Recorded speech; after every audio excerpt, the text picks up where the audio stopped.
हर माह आने वाला प्रदोष व्रत भगवान शिव की कृपा पाने का सबसे बड़ा दिन होता है। शुक्रवार को पड़ने वाले व्रत को शुक्र प्रदोष व्रत कहते हैं। इस दिन किए जाने वाले प्रदोष व्रत से सुख, समृद्धि और सौभाग्य का वरदान मिलता है। प्रदोष व्रत की पूजा शाम के समय प्रदोष काल में की जाती है। यह प्रदोष सूर्य अस्त से लगभग 1 घंटे पहले का समय होता है, जो प्रदोष काल कहलाता है। धार्मिक ग्रंथों के अनुसार प्रदोष व्रत करने से भगवान शिव शंकर की पूर्ण कृपा प्राप्त की जा सकती है। इससे जीवन में किसी प्रकार का अभाव नहीं रह जाता।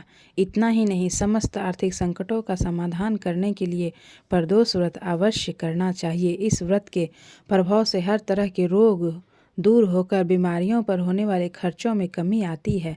भगवान शिव को ज्ञान और मोक्ष का दाता माना जाता है, अतः आध्यात्म की राह पर चलने वाले को प्रदोष व्रत अवश्य करना चाहिए। तो आइए, आप लोगों का स्वागत है रजनी रोहित सिंह यूट्यूब चैनल पे। आज मैं आप लोगों को प्रदोष व्रत की कथा सुनाऊंगी। 13 दिसंबर 2024 प्रदोष व्रत शुक्र प्रदोष व्रत है। तो शुक्र प्रदोष व्रत की कथा में आज आप लोगों को सुनाऊंगी। एक नगर में 3 मित्र रहते थे, राजकुमार, ब्राह्मण कुमार और तीसरा धनिक पुत्र। राजकुमार और ब्राह्मण कुमार विवाहित थे। धनिक पुत्र का भी विवाह हो गया था, लेकिन गौना शेष था। एक दिन तीनों मित्र स्त्रियों की चर्चा कर रहे थे। ब्राह्मण कुमार ने स्त्रियों की प्रशंसा करते हुए कहा, नारीहीन घर भूतों का डेरा हो जाता है। जिस घर में महिलाएं नहीं होती वह घर अच्छा नहीं लगता। धनिक पुत्र ने यह सुना तो तुरंत ही उसने अपनी पत्नी को लाने का निश्चय कर लिया। तब धनिक पुत्र के माता पिता ने समझाया कि अभी शुक्र देवता डूबे हुए हैं, ऐसे में बहू बेटियों को उनके घर से विदा करवा लाना शुभ नहीं माना जाता। लेकिन धनिक पुत्र ने एक नहीं सुनी और ससुराल पहुंच गया। ससुराल में भी सब ने कहा कि शुक्र देवता डूबे हुए हैं, कृपया आप नहीं ले जाएं।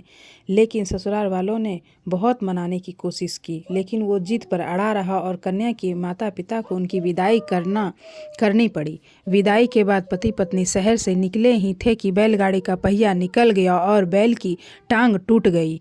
दोनों को चोट लगी, लेकिन फिर भी वो चलते रहे। कुछ दूर जाने पर उनका पाला डाकुओं से पड़ा, जो उनका धन लूटकर ले चल गया। दोनों घर पहुंचे, वहां धनिक पुत्र को सांप ने डस लिया। उसके पिता ने वैद्य को बुलाया तो वैद्य ने बताया कि वो 3 दिन में मर जाएगा।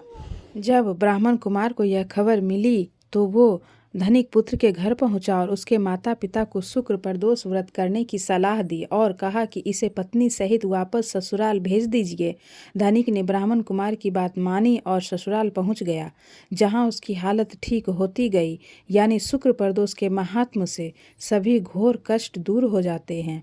इस दिन कथा सुने अथवा सुनाएं तथा कथा समाप्ति के बाद शिव जी की आरती करें और उसके बाद प्रसाद वितरण करें, उसके बाद भोजन करें। कहा जाता है कि शुक्रवार को प्रदोष व्रत सौभाग्य और दाम्पत्य जीवन में सुख समृद्धि भर देता है।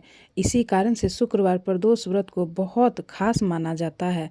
तो ये थी शुक्रवार प्रदोष की कथा, शुक्र प्रदोष व्रत कथा। तो आप लोग, महादेव आपको हर सुख समृद्धि प्रदान करे। हर हर महादेव।